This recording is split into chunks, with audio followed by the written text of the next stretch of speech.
Actualmente resido en un pequeño pueblo llamado Pedrola, en la provincia de Zaragoza, Aragón.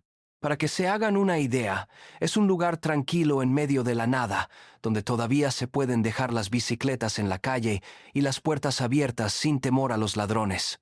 Aquí las personas no nos preocupamos tanto por las cosas materiales.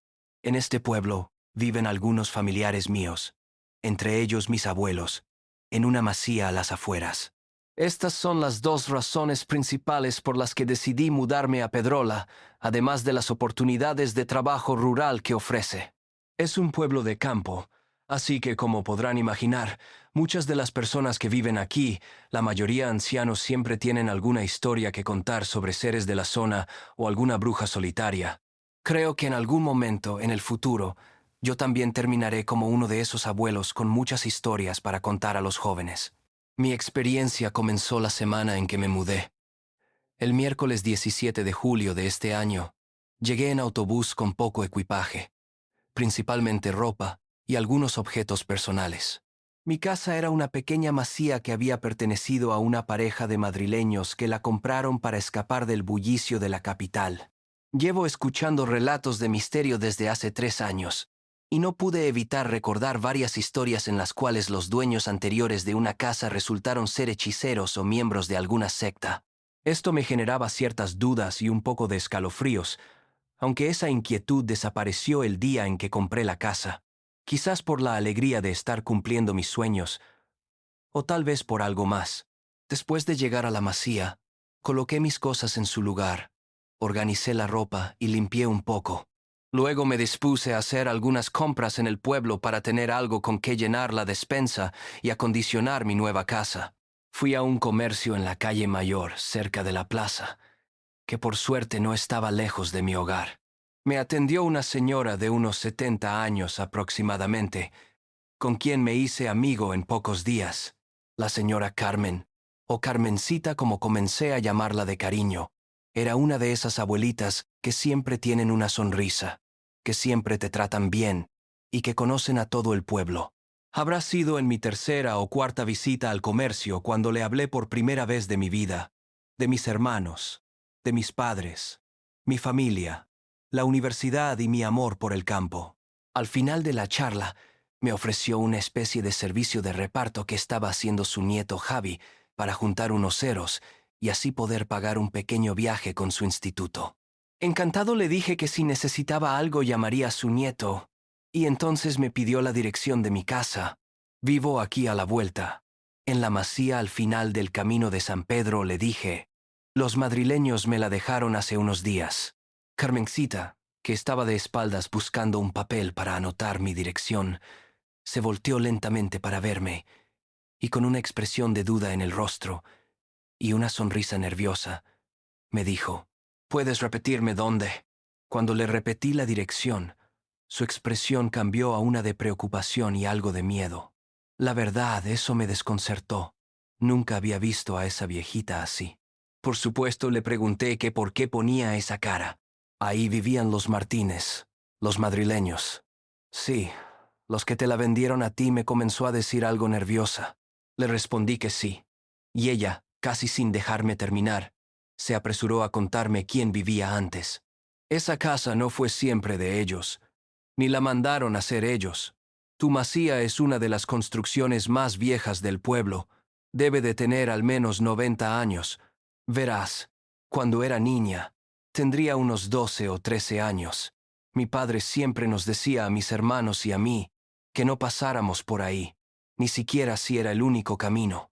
Nos contaba de una señora, una hija de, bueno, una bruja. Ana María del Soce se llamaba. La brujita del Soce. Comenzaron a llamarle los chicos del pueblo. Pensando que era todo un invento de los padres para que volviéramos temprano a casa, nos contaban que a esa masía, como si fuese una orden, siempre acudía gente desconocida que nadie sabía reconocer. Todas encapuchadas y con largas túnicas negras, muchas de ellas rotas y en malas condiciones. Obviamente, en el pueblo siempre había algún valiente que quería impresionar a alguna novia, y se hablaba de jóvenes que iban a gritarles a las brujas del camino de San Pedro todas las noches en que se reunían. Uno de esos jóvenes era un amigo mío del colegio, Joselito. Una noche se animó a ir con un grupo de amigos. Él no gritó, pero sus compañeros sí. Para no hacerte la larga, Joselito me dijo que uno de sus amigos desapareció. Puf, simplemente se esfumó. En ese momento pensé que Carmencita me estaba contando una historia para asustarme. No podía creer tales relatos, menos si se trataban de la casa que ahora yo habitaba. Pero ella siguió contando. En esa casa vivieron al menos 8 inquilinos. Todos ellos se mudaron de ahí. ¿Quién sabe por qué o qué habrán visto? Muchos de ellos se fueron con lo poco que pudieron llevarse, otros con el pijama puesto. Hay que saber qué ocurre en las noches dentro de esa masía, pero se dice entre los vecinos que durante la madrugada se escuchan todavía gritos de los pobres que en algún tiempo vivieron ahí, asustados por presencias de las que nunca hablaron. Y yo, terco como soy, le dije a la señora que no se preocupara, que si había algo lo iba a sacar de ahí, dejando que mi escepticismo prevaleciera sobre la razón. Y no fue esa noche, sino la siguiente, cuando todo comenzó. Había estado trabajando todo el día, un trabajo duro que me dejó agotado. Al llegar a casa solo pensaba en lo bien que iba a dormir. Pero cuando abrí la puerta, un aire frío me golpeó en la cara. Y eso me pareció raro ya que aún no era la época más fría del año. Pensé que quizás había dejado una ventana o alguna persiana abierta, pero tras revisar toda la casa, me di cuenta de que todo estaba cerrado, tal cual lo había dejado. Decidí dejarlo pasar como una simple brisa y me puse a preparar algo de comer. Mientras cocinaba, encendía el pequeño televisor viejo que tenía sobre la encimera de la cocina para escuchar las noticias. En algún momento durante la transmisión, el sonido comenzó a distorsionarse y apareció estática en la pantalla. La imagen se desvaneció, dejando las típicas manchas grises y negras de cuando la televisión se queda sin señal. Me sequé las manos y traté de arreglarlo moviendo las antenas. Ese televisor nunca había fallado hasta ese día. Mientras intentaba ajustar la señal, creí oír al periodista del programa decir algunas palabras. Creí distinguir un sonido, mientras continuaba buscando la posición correcta de las antenas con la esperanza de solucionar el problema. De repente del televisor salió un grito. Acto seguido, la televisión se apagó. Me alejé 2 pasos sobresaltado. Estaba muy seguro de lo que había escuchado. Intenté convencerme de que había sido mi imaginación o algún efecto del cansancio que tenía, pero la frase y ese grito no se iban de mis oídos. ¿Era solo un pensamiento? ¿Una mezcla de sonidos de la estática? ¿O realmente algo en la televisión había intentado llamarme? El televisor no volvió a encender. Lo dejé así y me dispuse a comer antes de irme a dormir. Cuando me acosté en la cama, la sensación fue la mejor. Me dije a mí mismo, hoy duermes como un bebé. Pero no fue así en absoluto. Empecé a sentirme incómodo. Ninguna posición me resultaba buena. Siempre terminaba moviéndome, incapaz de conciliar el sueño. Una y otra vez acababa acostado boca arriba, sin poder pensar en nada, con la mente en blanco pero consciente de que no podía formar una idea coherente. De repente, en uno de esos intentos por dormirme, me despertó abruptamente el sonido del telediario en la televisión. Eso me hizo sentarme en la cama, tratando de entender qué estaba pasando. Estaba seguro de haber desconectado la televisión cuando no pude arreglarla. Así que, desconcertado, me dirigí a la cocina para apagarla. Al llegar vi que la televisión estaba encendida, transmitiendo el programa como de costumbre. Caminé hacia ella para apagarla, pensando que estaba fallando, pero noté algo que aún hoy no puedo creer. El televisor estaba desconectado. Al notar eso, escuché un fuerte sonido proveniente del aparato y luego se apagó de la nada. Me sobresalté. No podía asimilar lo que estaba ocurriendo. Dejé todo como estaba y me fui rápidamente a mi habitación para tratar de dormir, asustado. Pero como escéptico que era, intentaba creer que todo era producto del sueño que tenía. Al volver a la cama y acostarme, sentí un frío tremendo recorrer mi cuerpo. No podía moverme. Estaba rígido, pegado a la cama fría, moviendo los ojos de lado a lado, intentando desesperadamente mover al menos un dedo. Había oído hablar de la parálisis del sueño, pero en ese momento no pensé que estaba siendo víctima de una. Mientras trataba de mover alguna parte del cuerpo, empecé a escuchar algo, una especie de cantito, como un susurro, una ligera melodía perturbadora. Primero una, luego dos, después tres voces, y no sé cuántas más empezaron a sonar. Estaba aterrado, intentando moverme, y de repente, cuando parecía que tenía esos cantos al lado de mi oído, todo se quedó en silencio. La casa se quedó en tal silencio que escuché un paso, otro más, y otro. Comencé a escuchar como unos pies descalzos recorrían el pasillo desde la cocina hacia el fondo de la casa, hacia donde estaba mi habitación. Sentí las pisadas. Escuchaba cómo se acercaban. Moví mis ojos en dirección a la puerta que daba al pasillo, que podía ver solo de reojo. Seguía sin poder moverme, tratando de articular alguna idea que se formara en mi cabeza, pero nada. Sin saber por qué, lo único que salió de mí fue una especie de jadeo, una respiración agitada que intenté reprimir, y los pasos comenzaron a acelerar, como si me hubieran escuchado. Parecía que, además de los pasos, lo que estaba allá afuera se iba apoyando con las manos, como si caminara en cuatro patas o como si fuera una especie de araña. Al llegar a la puerta de mi habitación, los pasos se detuvieron en seco. Miré para todos lados nuevamente, y en ese momento mis ojos pasaron por el pasillo. En mi puerta se notaba algo.